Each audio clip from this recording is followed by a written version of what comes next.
மத்திய கிழக்கு பதற்ற நிலை. அனுர நாட்டு மக்களிடம் விடுத்துள்ள கோரிக்கை. எகிரியது லிட்டர் எரிவாயுவின் விலை. எச்சரிக்கையாக இருங்கள், டிரம்பிற்கு நேரடி எச்சரிக்கை விடுத்த ஈரான். அமெரிக்காவுக்கு அதிர்ச்சி கொடுத்த சீனா. துல்லியமாக கண்காணிக்கப்பட்டுள்ள ராணுவ நகர்வுகள்.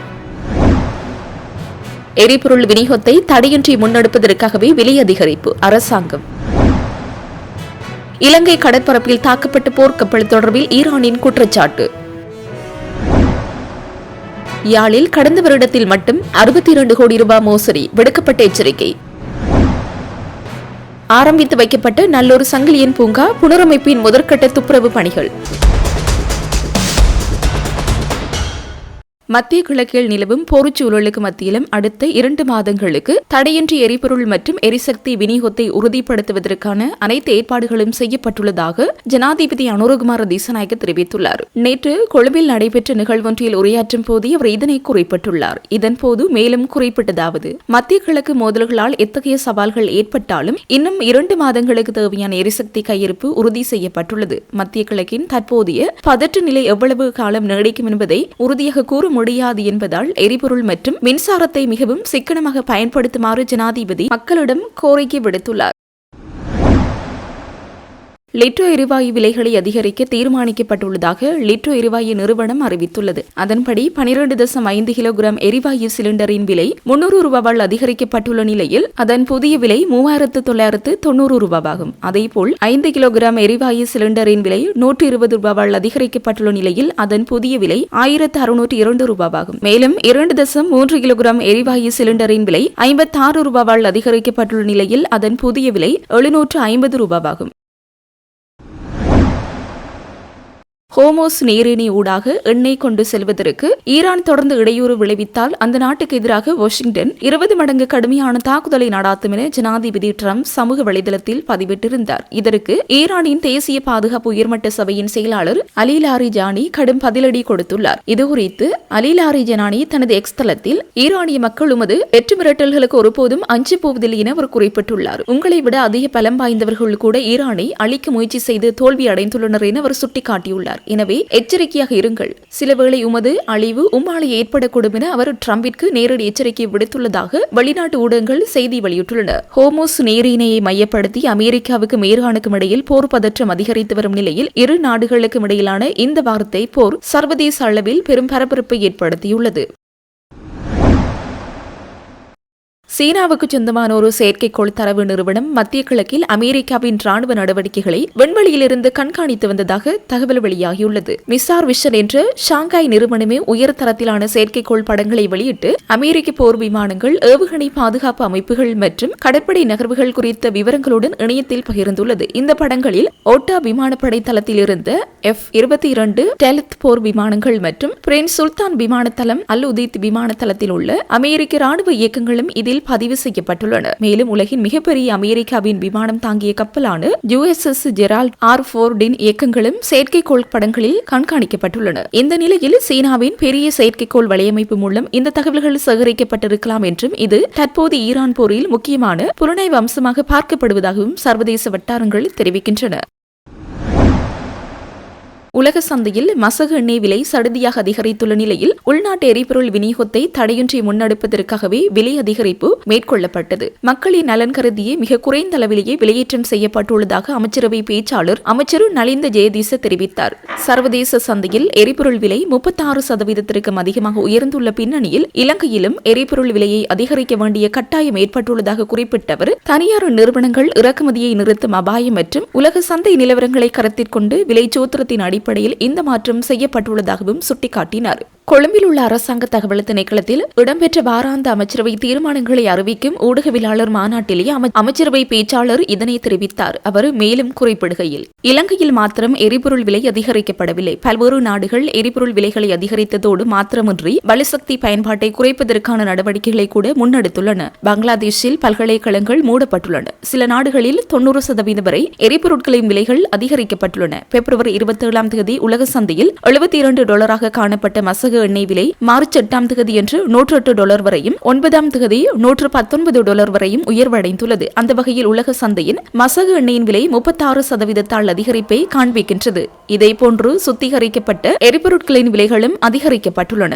எரிபொருட்கள் முன்பதிவு செய்யப்பட்ட போதும் அவை நாட்டை வந்தடைவதற்கு 2 அல்லது 3 தினங்களுக்கு முன்னர் காணப்படும் விலையை அடிப்படையாக கொண்டே இறுதி விலை தீர்மானிக்கப்படும். உலக சந்தையின் விலை உயர்விற்கமைய நாமும் எரிபொருள் விலையை அதிகரிக்காவிட்டால் நாட்டில் உள்ள தனியார் எரிபொருள் விநியோக நிறுவனங்கள் இறக்குமதியை நிறுத்தும் அபாயம் காணப்படுகின்றது. அவ்வாறு தனியார் நிறுவனங்கள் எரிபொருள் விநியோகத்தை நிறுத்தினாலோ அல்லது குறைத்தாலோ விநியோகத்தில் சிக்கல் ஏற்படும். அது மாத்திரமின்றி கடந்த வாரங்களில் எரிபொருள் பாவனையானது வழமைக்கு மாறான அதிகரிப்பை பதிவு செய்துள்ளது. வழமையாக நாளொன்றுக்கு டீசல் சுமார் 4000 மெட்ரிக் டன் அளவிலேயே பயன்படுத்தப்படும். ஆனால் மார்ச் 9 வரை டீசல் பாவனை 59,200 மெட்ரிக் டன் லீட்டராக பதிவாகியுள்ளது. இதேபோன்று பெட்ரோல் உள்ளிட்ட ஏனைய எரிபொருட்களின் பாவனையும் சடுதியாக அதிகரித்துள்ளது. அதற்கமைய கடந்த தினங்களில் எரிபொருட்களின் விலைகள் 13,000 தொடக்கம் 23,000 மெட்ரிக் டன் லீட்டரால் அதிகரித்துள்ளது. எனவே இருப்பில் காணப்பட்ட எரிபொருட்கள் நிறைவடைந்ததோடு புதிய கப்பல்களில் இறக்குமதி செய்யப்பட்ட எரிபொருட்கள் அதிகரிக்கப்பட்ட நிலையிலேயே கொள்வனவு செய்யப்பட்டன. அந்த வகையில் இதைவிட அதிக விலைக்கு அதிகரிப்பு நடைமுறைப்படுத்தப்பட வேண்டும். புதிய கப்பல்களில் இறக்குமதி செய்யப்பட்ட எரிபொருட்கள் அதிகரிக்கப்பட்ட விலையிலேயே கொள்வனவு செய்யப்பட்டது.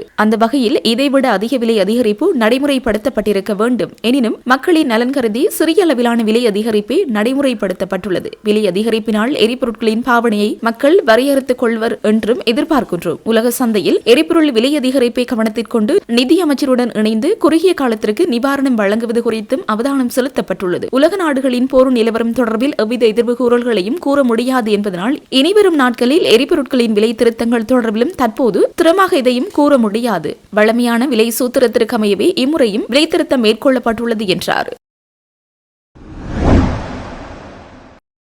மத்திய கிழக்கு பிராந்தியத்தில் நிலவுகின்ற போர் நிலைமையால் ஏற்படக்கூடிய பாதிப்புகள் தொடர்பில் ஆராய்வதற்கு பொருளாதார கண்காணிப்பு குழுவை நிறுவ அரசாங்கம் தீர்மானித்துள்ளது. தற்போது மத்திய கிழக்கு பிராந்தியத்தில் நிலவுகின்ற போர் நிலைமையால் பொருளாதாரத்திற்கு பாதிப்புகளை ஏற்படுத்தக்கூடியவாறு உலகளாவிய ரீதியில் உறுதிப்பாடற்ற சூழல் உருவாகியுள்ளது. மிகவும் சிறிய திறந்த பொருளாதாரத்தை கொண்டுள்ள நாடாக இலங்கை வலுசக்தி இறக்குமதி மத்திய கிழக்கு நாடுகளில் பணிபுரிகின்ற புலம்பெயர் தொழிலாளர்கள் மூலம் கிடைக்கின்ற பணவளப்பில்கள் மற்றும் அப்பிராந்தியத்துடன் ஏற்படுத்திக் கொண்டுள்ள வர்த்தகம் மற்றும் முதலீட்டு தொடர்புகளில் தங்கி இருப்பதால் வெளிப்புற பொருளாதார அதிர்ச்சிகளுக்கு ஆளாக வேண்டியுள்ளது. இந்நிலையில் இலங்கை பொருளாதாரத்தில் ஏற்படக்கூடிய தாக்கங்களை தொடர்ச்சியாக கண்காணித்தல், பல்வேறு துறைகளில் ஏற்படக்கூடிய இடர்களை மதிப்பீடு செய்தல் மற்றும் நிலைமையை தொடர்ந்து மீளாய்வு செய்து அதற்கமைய மேற்கொள்ள வேண்டிய கொள்கை நடவடிக்கைகள் தொடர்பாக அமைச்சரவைக்கு விதைந்துரைகளை சமர்ப்பிப்பதற்காக நிதி மற்றும் திட்டமிடல் பிரதி அமைச்சர் தொழில் அமைச்சர் கலாநிதி அனில் ஜெயந்த பினோண்டோவின் தலைமையிலும் மற்றும் ஏற்புடைய நிறுவனங்களின் பிரதானிகள் மற்றும் துறைசார் நிபுணர்களுடன் கூடிய பொருளாதார கண்காணிப்பு குழுவை நியமிப்பதற்காக ஜனாதிபதி சமர்ப்பித்துள்ள யோசனைக்கு அமைச்சரவை அங்கீகாரம் வழங்கியுள்ளது.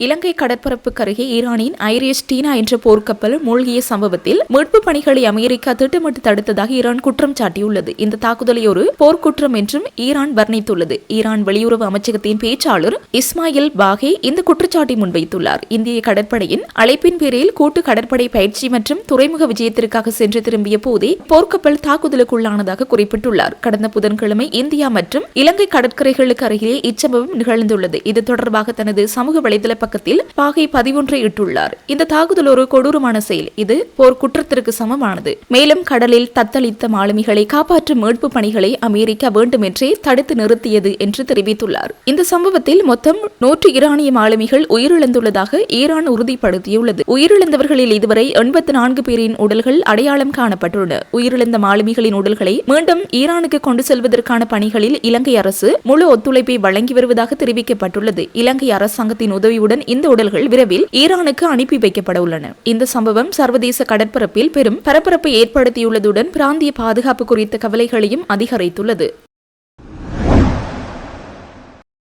யாழ்ப்பாண மாவட்டத்தில் கடந்த வருடம் 62 கோடி ரூபாவுக்கு மேற்பட்ட நிதி மோசடி செய்யப்பட்டுள்ளது. இலங்கையின் ஏனைய மாவட்டங்களை காட்டிலும் யாழ்ப்பாணத்திலேயே மோசடிகள் தொடர்ச்சியாக அதிகரித்து வருகின்றன என யாழ்ப்பாண பிராந்திய சிரேஷ்ட போலீஸ் அத்தியட்சகர் JPS ஜெயமகா தெரிவித்துள்ளார். இது தொடர்பில் ஊடகங்களிடம் மேலும் கூறுகையில், யாழ்ப்பாணம் விசேட குற்ற விசாரணை பிரிவில் கடந்த வருடம் 225 மோசடிகள் தொடர்பான முறைப்பாடுகள் பதிவு செய்யப்பட்டுள்ளன. வெளிநாடுகளுக்கு அனுப்புவதாக இடம்பெறும் மோசடிகள், இணைய குற்றங்களூடாக இடம்பெறும் மோசடிகள், காணி மோசடிகள், ஆன்லைன் மோசடிகள் என்பன என்பனவ அவற்றில் கணிசமானவை. இந்த மோசடிகள் மூலம் 62 கோடி ரூபாவுக்கு மேற்பட்ட நிதி முறைகேடு செய்யப்பட்டுள்ளது. அவற்றுடன் தொடர்புடைய குற்றச்சாட்டில் 200 பேர் கைது செய்யப்பட்டுள்ள நிலையில் அவர்களுக்கு எதிரான நீதிமன்ற நடவடிக்கைகள் இடம்பெற்று வருகின்றன. இத்தகைய மோசடிகள் யாழ்ப்பாண மாவட்டத்தில் அண்மை காலமாக மீண்டும் அதிகரித்து வருகின்றன. இலங்கையின் வேறு பகுதிகளை காட்டிலும் யாழ்ப்பாணத்திலேயே அதிகளவு மோசடிகள் இடம்பெறுகின்றன. வெளிநாட்டு வாழ்க்கையில் மக்களுக்கு இருக்கும் ஆசையை மோசடியாளர்கள் தமக்கு சாதகமாக பயன்படுத்தி வருகின்றனர். எனவே இவ்வாறான மோசடியாளர்களிடம் பொதுமக்கள் மிகவும் அவதானமாக இருக்க வேண்டும் என்றும் அவர் குறிப்பிட்டுள்ளார்.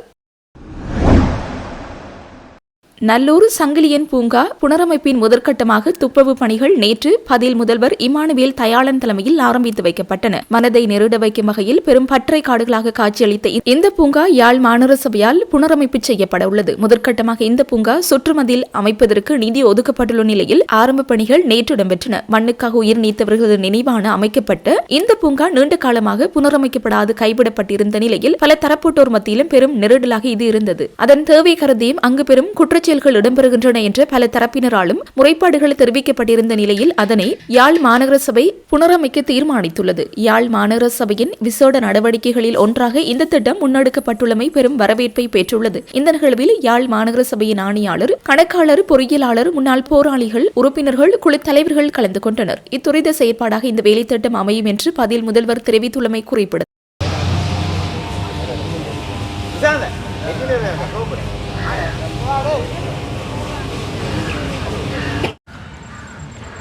அனைவருக்கும் வணக்கம். இன்றைய தினம் 10ஆம் தேதி 3ஆம் மாதம் 2026ஆம் ஆண்டு இந்த சங்கிலியன் பூங்கா மற்றும் கிட்டு பூங்கா என்று அழைக்கப்படுகின்ற இந்த பூங்கா நீண்ட நாட்களாக துப்புரவு செய்யாமல் காணப்பட்டு பத்தைகள் வளர்ந்து காணப்பட்டிருக்கப்படுவது எங்களுக்கு ஒரு மன வருத்தத்துக்குரிய ஒன்றாக இருந்த போதும் இன்றைய தினம் எங்களுடைய ஊழியர்கள் மற்றும் எங்களுடைய நலன் விரும்பிகளோடு சேர்ந்து நாங்கள் இந்த பூங்காவை முழுமையாக துப்புரவு செய்கின்ற ஆரம்ப பணியை ஆரம்பித்திருந்தோம். இதற்கு ஒத்துழைத்த எங்களுடைய ஊழியர்கள், நலன் விரும்பிகள் அனைவருக்கும் நன்றியை கூறிக்கொள்ள விரும்புகின்றேன். அனைவருடைய ஒத்துழைப்பு இல்லாமல் இந்த செயல் ஆரம்பித்திருக்க முடியாது. அதுக்கு ஒத்துழைப்பாகவும் ஒத்தாசையாகவும் இருந்த அனைவருக்கும் நன்றியை கூறிக்கொண்டு இந்த பூங்காவானது தொடர்ச்சியாக நல்ல முறையிலே புனரமைக்கப்பட்டு பேணப்பட வேண்டிய ஒரு அடையாள சின்னம். இது கடந்த காலத்திலே எங்களுடைய போராட்ட வரலாற்றை பிரதிபலிக்கின்ற ஒரு சின்னமாக அனைவராலும் அறியப்பட்ட ஒன்று. இந்த சின்னம் எங்களுடைய மாநகரத்திலே, எங்களுடைய மாநகர சபை, எங்களுடைய ஆட்சியிலே இது புனரமைக்கப்பட வேண்டும் என்பது எங்களுடைய அனைவரதும் அவாவாக இருக்கின்றது என்பதனை கருத்தில் கொண்டு நான் ஒரு பகிரங்கமான ஒரு அழைப்பினை எங்களுடைய தமிழ் மக்களின் அடையாளத்தினை பிரதிபலிக்கின்ற சார்பாக நான் விடுக்கின்றேன். இந்த நேரத்திலே இந்த ஆரம்ப தொடக்க நிகழ்வு செய்த இந்த நேரத்திலே இந்த பூங்காவை நாங்கள் புனரமைப்பதற்கு நாங்கள் சில நிதிகளை ஒதுக்கி இருக்கின்றோம். அது எங்களுடைய இந்த சுற்றுவேலிகளை அமைப்பதற்கு. ஆனாலும் இந்த பூங்கா பழைய நிலைக்கு கொண்டு வரப்பட வேண்டும் என்றால் எங்களுடைய தமிழ் மக்களுடைய, புலம்பெயர் மக்களுடைய ஒத்துழைப்பு இல்லாமல் இந்த பூங்கா எந்த ஒரு காலமும் முழுமை பெறாது என்ற ஒரு நம்பிக்கையோடு அனைவருக்கும் ஒரு பகிரங்க அழைப்பை நான் விடுகின்றேன். இந்த பூங்காவை பழைய நிலைக்கு கொண்டு வந்து எங்களுடைய தமிழ் மக்களுடைய அடையாள சின்னமான இந்த சின்னத்தை நாங்கள் தொடர்ச்சியாக எங்களுடைய அடுத்த தலைமுறைக்கு கையளிப்பதற்கு அனைவரும் உங்களாலான உதவிகளை செய்ய வேண்டும் என்று பகிரங்கமாக நான் இந்த நேரத்திலே பதில் முதல்வராக இருக்கின்ற இந்த நேரத்திலே அனைவருக்கும் அன்பாக ஒரு வேண்டுகோளை விடுக்கின்றேன். அனைவரும் இதற்கு ஒத்துழைப்பு வழங்குமாறு மிகவும் தாழ்மையுடன் கேட்டுக்கொள்கிறேன். அனைவருக்கும் காலை வணக்கம். நினைக்கிறேன் கடந்த தை மாதம் 16ஆம் தேதி நாங்கள் இந்த இடத்துல ஒரு கிட்டு அண்ணாவுடைய நிகழ்வை செய்திருந்த நாங்கள் இது ஒரு வரலாற்றை இன்னொரு வரலாற்றுக்கு கொண்டு போகிற இடமாகத்தான் இருக்கிறது. இதை வந்து நாங்கள் கடந்த 20 வருடங்களாக இது வந்து இப்படியே இருந்தது.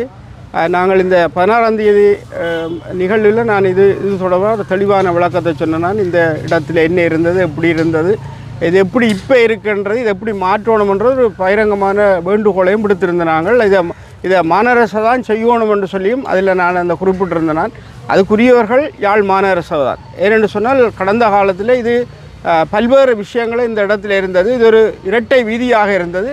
பின்னர் போர்க்காலத்தில் இது பெரிய ஒரு பஸ்தரிப்பு நிலையமாக இருந்தது. 94ஆம் ஆண்டுக்கு பிறகு இது ஒரு பல பேருடைய பொழுதுபோக்கையும் அந்த வரலாற்றையும் கொண்டு பயணிக்கின்ற ஒரு பூங்காவாக இருந்தது.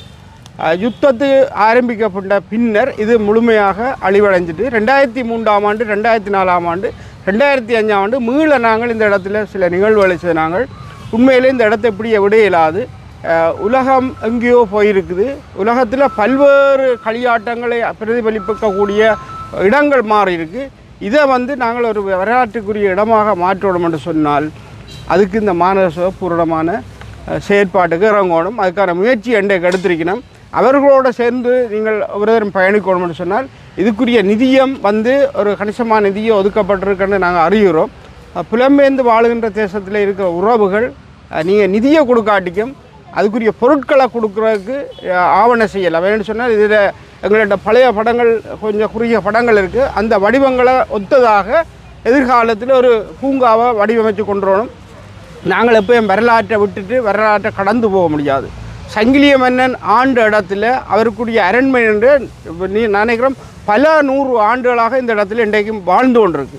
இன்றைய வாராக்கள் சங்கிலிய மன்னன் சொல்லி எங்கே இருக்கிறவன் தேடினவன் சொன்னால் அது ஒரு காலத்துக்கு பிறகு அழிவிட்டுன்னு சொன்னால் அதை பிரதிபலிக்கின்ற இடமாக இந்த பூங்கா அமையணும். அந்த அமைவிடம் சிறப்பாக மாறணும் என்று சொன்னால் இதுக்குள்ள நாங்கள் அந்த கடந்த 15ஆம் தேதி தை மாதம் 15ஆம் தேதி ஒரு இரவு பொழுது இந்த இடத்துல கழிக்க வேண்டிய தேவை இருந்தது அந்த நிகழ்வுக்காக. அந்த 15ஆம் தேதி இரவு இந்த இடத்துல வந்து நீங்கள் பார்த்துருந்தீங்கன்னு சொன்னால் தெரியும், மிகவும் வேறு விதமான களியாட்டு நிகழ்வு தான் இரவில் நடந்தது. அப்போ இதை மாற்றணும் என்று சொல்லி பிடிக்க நாங்கள் கழிச்சினாங்க. அந்த மாற்றினாத்தான் இது மாறும்ன்றது உண்மையில் யாழ் மாநகர பிரதி முதல்வருக்கும் சக உறுப்பினர்களுக்கும் நாங்கள் நன்றி கூடணும். இது கட்சி அரசியல் கடந்து போகணும். இப்போ இது இவர் தான் என்று சொல்லி தமிழரசு கட்சிக்கு ஒரு சாயத்தை பூசிட்டு போகிற அதை அவையில் செய்யணும், அவைகளுக்கு அரசியல். இது அப்படி இல்லை. இந்த நிகழ்வை யார் செய்தாலும் அதுக்கு நாங்கள் பக்கபலமாக இருக்கணும்னு சொன்னால் இப்போ இந்த தமிழரசு கட்சி இதுக்கு போயிட்டுது அதுன்ற பக்கம் பண்ண நாங்கள் தமிழரசு கட்சி இல்லை. ஆனால் கட்சி ஒரு முயற்சி எடுக்குது. அந்த கட்சி அந்த உறுப்பினர் முயற்சி எடுக்கணும். அதுக்கு நாங்கள் பூரண ஆதரவு கொடுப்போம். என்ன சொன்னால் அதுக்காக நாங்கள் இந்த ஆதரவை தேடி தான் வந்திருக்கிறோம். இது எங்களால் முடிஞ்சதையும் நாங்கள் செய்கிறோம். இந்த மாநகர சபை அதுக்கான பூரணமான செயற்பாட்டுக்குள்ளே இன்றையிலேருந்து தாங்கள் முழுமையாக அர்ப்பணிக்கிறோன்னு சொல்லியிருக்கிறோம். அதுக்கு இன்றையிலேருந்து நாங்களும் உங்களுக்கு பூரணமான நாங்கள் என்று சொன்னால் ஒரு சிலர் நாங்கள் செயற்பாட்டுக்கு தமிழ் தேசியம் சார்ந்த ஒரு செயற்பாட்டுக்கு இருக்கிறார்கள், ஆர்வலர்களாக இருக்கிறார்கள். நாங்கள் பூரண ஒத்துழைப்பையும் வழங்க வேண்டும் சொன்னால் இதை இந்த இடத்துல ஒரு காலத்தில் பிரமாண்டமான நிகழ்வுகள் நடந்தது. இல்லை நாங்கள் இந்த படங்களை கொடுக்குறோம் பார்த்தீங்கன்னு சொன்னீங்கன்னா அந்த பூங்காவை பார்த்தா நீங்கள் விரைச்சி போவீங்கள். 94ஆம் ஆண்டு இப்படி செய்ய முடியுமான்ற ஒரு விஷயத்துக்குள்ளே நீங்கள் போவீங்க. அப்படி ஒரு அழகான இடமா இருந்தது. நான் அந்த படத்தை மாநகர சபைக்கு கொடுக்குறோம். அந்த கடந்த கால படங்கள் கொஞ்சம் இருக்குது, நாங்கள் அதை கொடுக்குறோம். அதை வச்சு தொடர்ந்து அவையில் செல்வி தொடர்ந்து பயணிப்போம் என்ற நம்பிக்கை எங்களுக்கு இருக்குது. இந்த இடத்துல இந்த நிகழ்வை இன்றைய நாளில் ஆரம்பித்து வைத்த என்ற அடிப்படையில் நாங்கள் அவர்களுக்கு நன்றி கூற கடமைப்பட்டுக்கிறோம். நன்றி.